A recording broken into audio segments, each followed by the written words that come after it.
presentation, we're going to shift away from words, sentences, flow, other structural elements of writing, and talk about punctuation, which maybe we don't think about all the time, but can actually play a very important role in how we create our sentences. So the main focus of punctuation is to help our sentences be more readable and understandable. And it can serve a number of purposes by giving a sentence a certain intonation, either excitement with an exclamation mark, for example, or questioning with a question mark, to doing more complex things, for example, indicating pauses, adding additional information, interrupting yourself. So we'll cover all of the major punctuation marks in the English language and when and how to use them to make our sentences as easy to understand.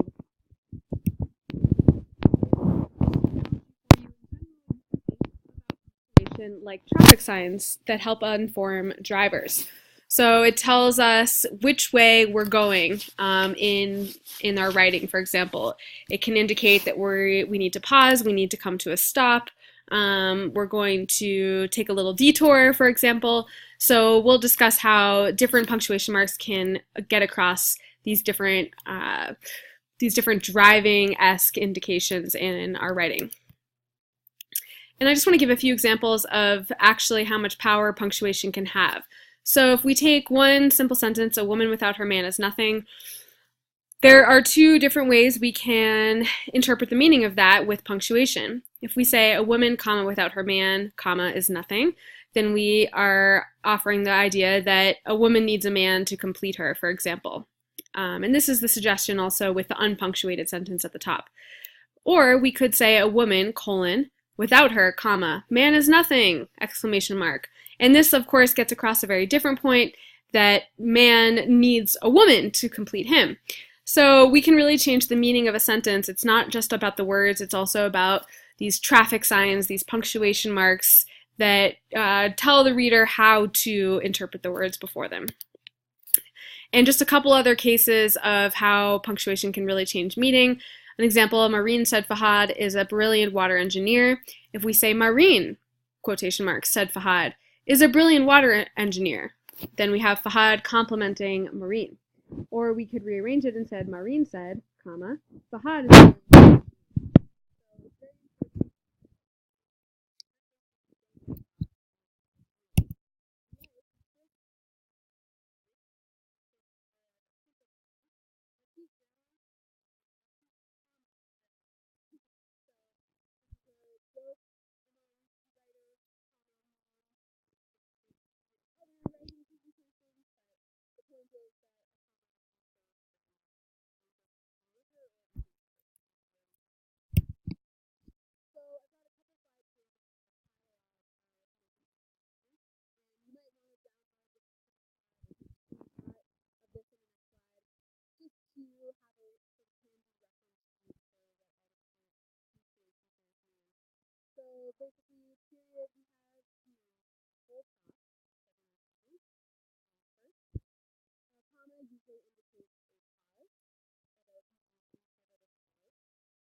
Errors usually occur with commas, so we're going to spend a lot of time on commas.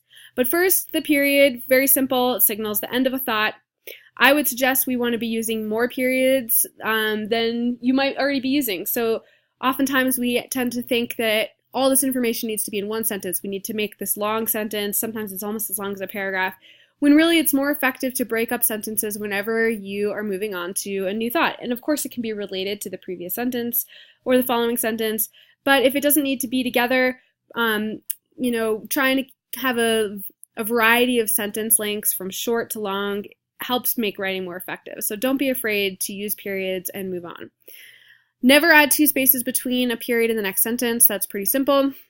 The other use for periods is for abbreviations. So not for acronyms, but for abbreviated phrases such as AM, which indicates morning, or CE, AD, BC, which indicates time periods. And just an example of how a period is used, very simple. Desalinization is a method for rendering seawater drinkable, period. And that is the end of the period discussion here. And now we're going to spend quite a bit of time on commas. So the golden rule is when in doubt, leave it out.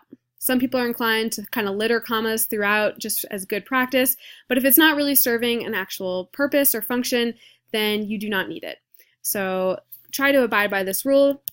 And now I'm going to go through 9 different ways to use commas, so 9 different purposes. So if you find that your comma is not serving one of these 9 purposes, then you might just cut it. And this would be a good time to keep a few notes on when to use commas, maybe somewhere where you can view these notes while you're writing so that you remember when and how to use them. So the first would be to separate 2 clauses joined with a word like and or but. So an example, they had not begun to write the paper, comma, and it was due tomorrow.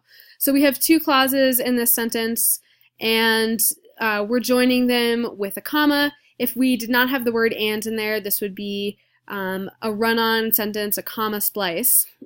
So we need that transition word, it's key. But we're just setting off the second clause. It's a very simple purpose.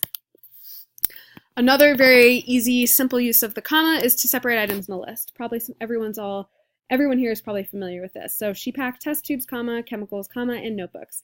Then she drove them to her car, comma, packed them in the trunk, comma, and drove away.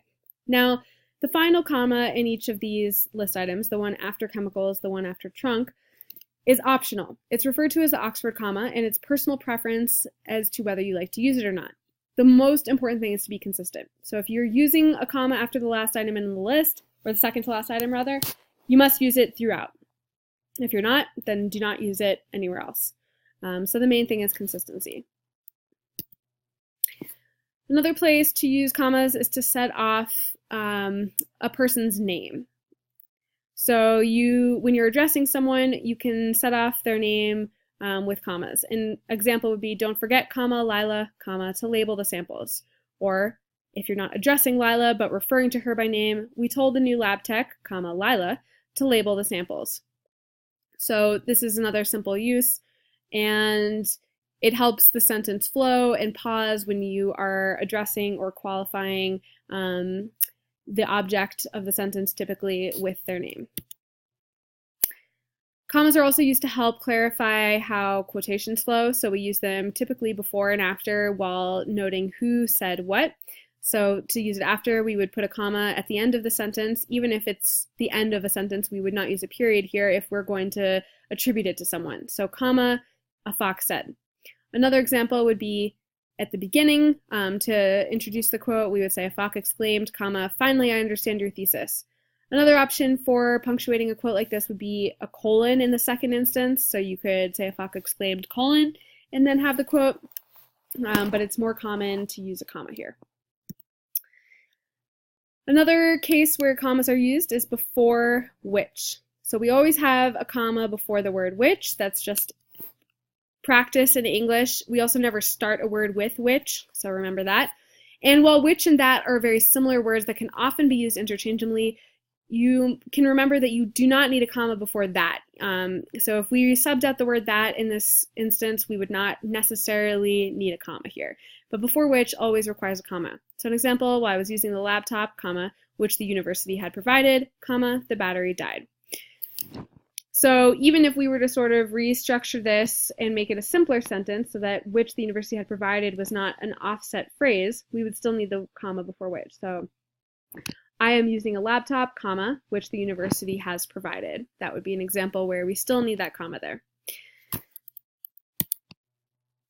Another way, in addition to setting off names with commas, we also set off the phrase, or the word rather, to, T-O-O, meaning in addition to. As well. So very simple example, remember, comma, engineers are humans, comma, to. We can also set off introductory phrases or words with a comma. So words like however, therefore, as usual can be typically set off with a comma to create a pause and indicate that that introductory word or phrase will qualify everything that comes after it. So as usual, comma, Aziz checks the temperature. Of course, comma, it was high. So this is two examples right here.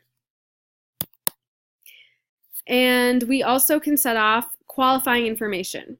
So if we have a sentence and perhaps the object of the sentence we need to add a little bit more information about, or we want to add a little bit of a side about that object, we can set this off with commas to neatly remove it from the main thrust of the sentence and the action within. So an example is Dr. Bakri, comma, all the students agreed, comma, rarely made mistakes. He also, comma, as you might imagine, rarely made any friends. So we've got two qualifying information phrases set off here, all the students agreed, and then as you might imagine.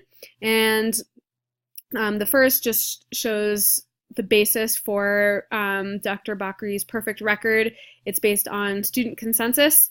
And this sentence would not read well without the comma setting this information off. There are other ways we could set it off, but it needs to be separated. And then, as you might imagine, also is an aside from the writer, addressing the reader specifically using the second person with you. So that also needs to be set off somehow, and commas are one way to do it. In a minute, we'll talk about a few other punctuation tools that could set off asides like this as well.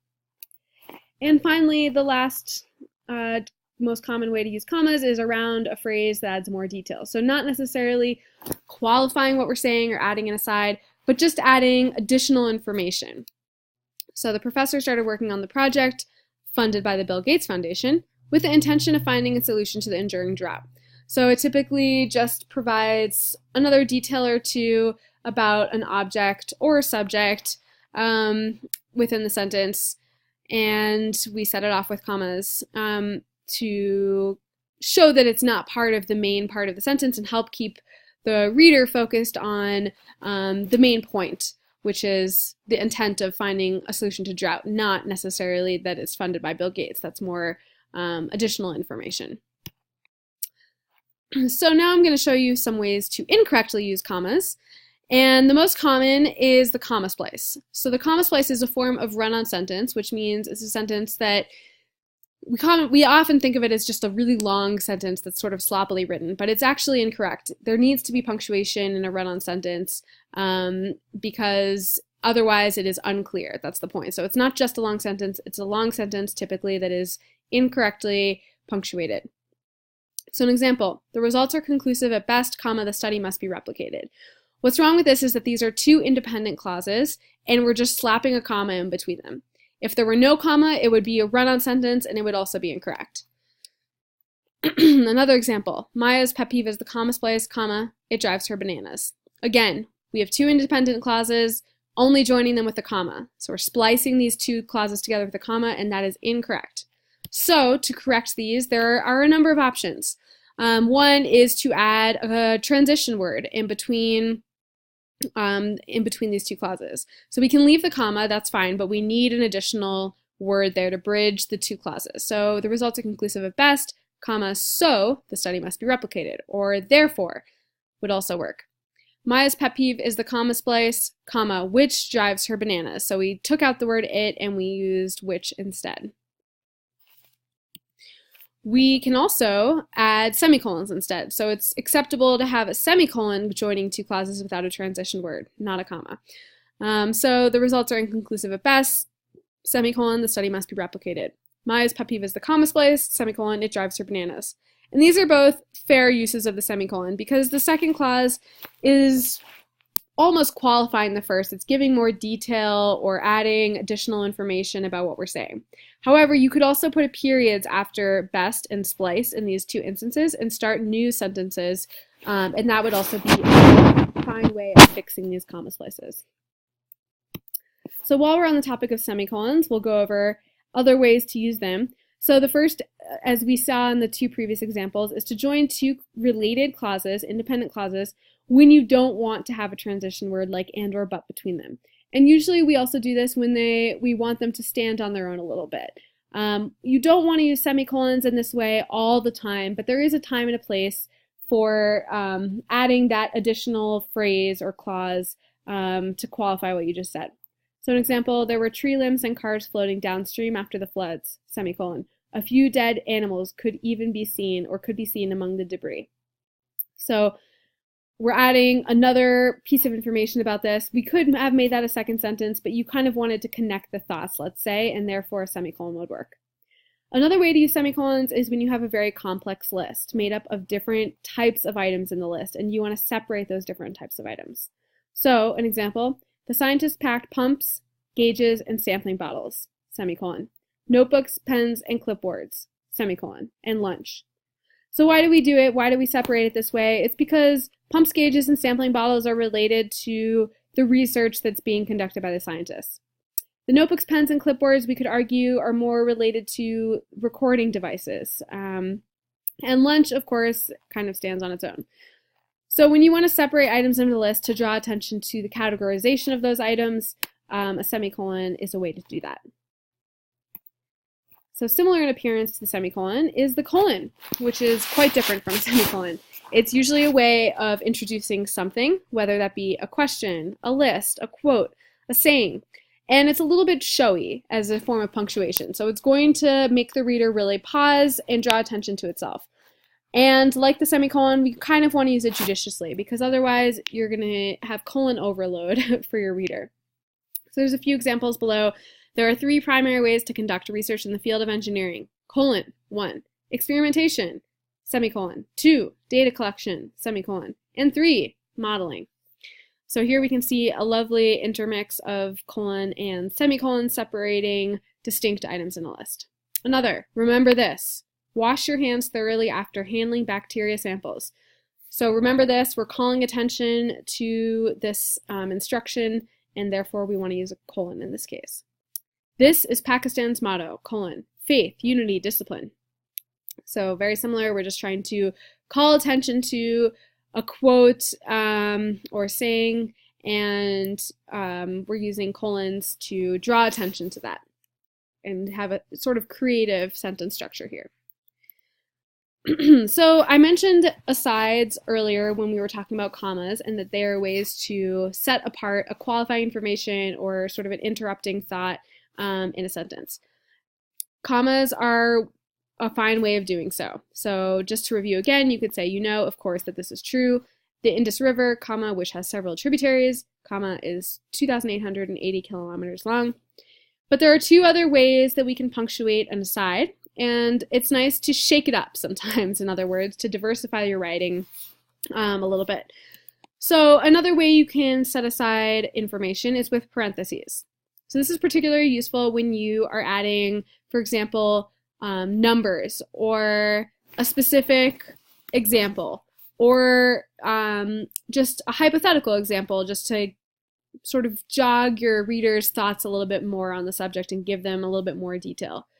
And we can also use it when we want to rephrase what we just said. So an example in this formula, acceleration, and then we have the formula in parentheses, is the most important factor. So commas here wouldn't really work. It would be kind of sloppy because within the formula here we have slashes and we also have periods to show abbreviations, and so it would just be a lot to have 2 commas as well. Parentheses do a better job of really setting aside the information as something separate. Another example is when we use e.g., which is to give an example of something. So some Indus River tributaries, e.g. the Chwaspis, I probably said that wrong, are located in Afghanistan. So e.g. phrases we always want to set off with parentheses, and we could have several e.g.s in there. We could have a list of 3, for example, with etc. at the end. And then the international priorities, i.e. the Sustainable Development Goals, favor clean water. So i.e. is sort of like saying in other words. Another way of saying this, for example. So there are great uses for parentheses, and I would encourage you to use them instead of commas when appropriate. Of course, we also use them for in-text citations as well, but that's less about thinking strategically about structuring punctuation in sentences than it is about just requirements for academic writing. And my favorite way to set aside an aside is the em dash. So that's when we join 2 hyphens together between words. And this is really great when you want to interrupt yourself, essentially, or add some longer information. So commas, it's easier for the reader to kind of glaze over them. They're a little bit more subtle, but an em dash really calls attention to what you're doing. So we wouldn't use em dashes for any of the uses before on the slide before, such as adding a formula or e.g. setups or i.e. constructions. But we would use them when we have sort of more of an interrupting thought that we want to draw attention to. So the territory, em dash, formerly known as Alta California, em dash, is now called Utah. Another, the results, em dash, as one might imagine, em dash, are inconclusive. So they're also a little bit more showy, but they're nice to mix up with our commas when we want to be a little bit less subtle in the way we're setting aside information. And the hyphen. So there are a number of cases for hyphens. Typically, we're joining together nouns to form compound nouns with a descriptor. And generally, the rule is that if you have an adjective before the noun that forms with the noun its own sort of word or compound noun, you want to hyphenate. If the descriptor comes after the noun, we do not hyphenate. So an example, my mother-in-law created a new semi-precious stone in her lab. So semi-precious, we are joining together as a descriptor that those 2 words must be together, essentially, to describe stone. The stone is not semi and precious on its own, it's semi-precious. Semi-precious comes together as one descriptor, essentially. Mother-in-law is an example of a compound noun that is like a noun in its own right, so it has its own meaning. And another example would be this is a 2-phase project. So it's not a phase project, it's not a 2 project, it's 2-phase, so the descriptors must be linked with a hyphen. However, if that information came after the noun, this project involves 2 phases, we do not need a hyphen between those because it's not being used as an adjective where the 2 words need to be linked to make sense. So exceptions to this, if the word ends in ly, so if usually it's an adverb in this case, then we do not hyphenate that with the other descriptor. So naturally occurring, for example, would not be hyphenated even if it was describing a noun. We also do not hyphenate if one of the descriptor words is a quantifier. So most, all, less, or least, for example, those would not be hyphenated even if they're describing a noun. We also do not hyphenate with the word very, which I, in the next module, will discourage you from using as a word ever. But if you do use it, it should not be hyphenated with an adjective. Another example below, so don't use, generally this is sort of a rule for using the hyphen. If the words make sense on their own, then you do not need the hyphen. If they don't make sense on their own, then they do. So sometimes you need to logically think about this to decide whether it's appropriate or not. So a cat that is naughty and is old makes sense both separately with each descriptor. But a cat cannot be just bitten and flee. Flea, bitten together works to describe the cat. So we need that hyphen to join those 2 descriptors, for example. So I just want to give you a number of common cases where we use hyphens to draw attention to. One is with fractions. So if we're saying 1/3 of the country or 1/3 of Americans or 3/4 of all rivers, these all are hyphenated together. Another is with self or quasi as the first word. So self-reliant would be an example of that. We often hyphenate those to create phrases that describe a subject or an object. Another example is if the second word is capitalized and we have a description about them, such as anti, we often hyphenate there.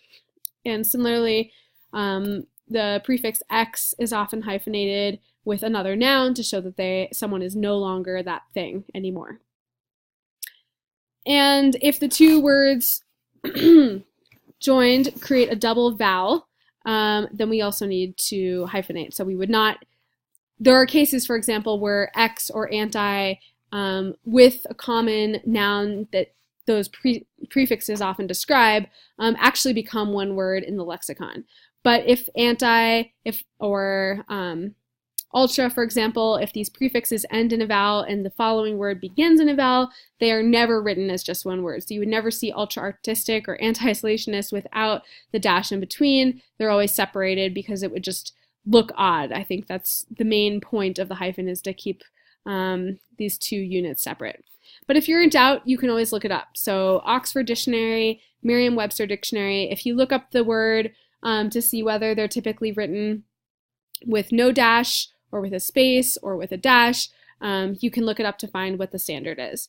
And just because you've seen it in a paper, it doesn't necessarily mean it's correct. That's another thing to remember. So, for example, waterborne diseases we'll often see written in many different ways: water-borne, water-space-borne, waterborne, one word. And in fact, the right way to write it is waterborne, one word without a dash in between. And so just because you've seen it one way, it does not necessarily mean it's correct. So if you're not 100% sure, look it up before you turn in your paper in the revision process. And now we will talk about apostrophes. We cannot leave them out, can't leave them out. So there are two functions of the apostrophe. One is possession. So if we add an apostrophe and an S after a word, and then follow that with a subject or an object rather, then we are indicating that that belongs to the word with the apostrophe. So the Indus is Pakistan's longest river. And we can also use it as a way of forming contraction. So this is forming two words, usually a little bit more informal, but the apostrophe stands in for the missing part of that word. So we cannot, or we can't, imagine a more beautiful river. And there's a number of common mistakes that people tend to make with apostrophes because oftentimes there are exceptions to the rule. So its versus its is a very common one. It is the contraction form of the word with the apostrophe. Without the apostrophe, it is possessive, its. And obviously, in most other cases, apostrophe would indicate possession, but not here. And I know that we often make this mistake in sloppy form, so you might know the difference, but just sloppily write in the wrong one. So these are things to really look out for in the revision and proofreading process. Another example, they are versus there, there. The first with the apostrophe is the contraction. Their, T-H-E-I-R, is the possession form for they, and their, T-H-E-R-E, is a whole different story, referring to a place that is not here, anywhere but here. Another common example of apostrophe fails is your versus your. So with the apostrophe is a contraction for you are, and Y-O-U-R without the apostrophe is possessive. So look out for these as you're proofreading your papers and your theses. So as you can see, there are a lot of ways that punctuation can change the meaning of a sentence, can make sentences more beautiful or complex, more clear, so you can really work to improve clarity. But make sure that you are not misusing the power of punctuation. So if you're not sure, look it up. Try reading it out loud. That can be another way to identify, do I need a comma or not here? Am I pausing or not?